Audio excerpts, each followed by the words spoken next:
Bagaimana nak upgrade rank?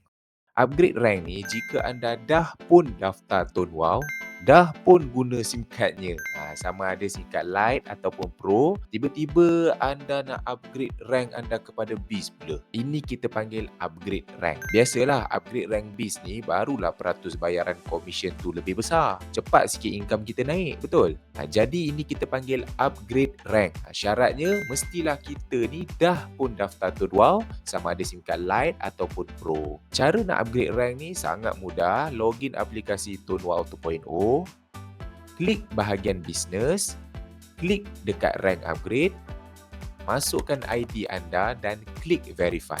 Kalau anda Lite nak upgrade kepada Beast, yuran dia RM100. Tapi kalau anda Pro nak upgrade ke Beast, yuran dia RM50. Untuk buat pembayaran, pilih payment sama ada melalui internet banking ataupun yang lain. Lepas tu anda boleh klik Pay Now. Rank anda akan berubah kepada Beast pada esok harinya selepas 24 jam. Ini ada tips. Ajak ramai-ramai pelanggan anda upgrade rank. Sebab kalau ada pelanggan anda yang Lite upgrade kepada Beast, anda akan dapat bonus sebanyak RM30. Duit tu anda boleh semak dekat bahagian commission. Tekan je dekat view detail tu. Dekat bahagian Lite to Beast upgrade, anda boleh klik dekat income, dia akan keluar detail nama semua. Semoga membantu.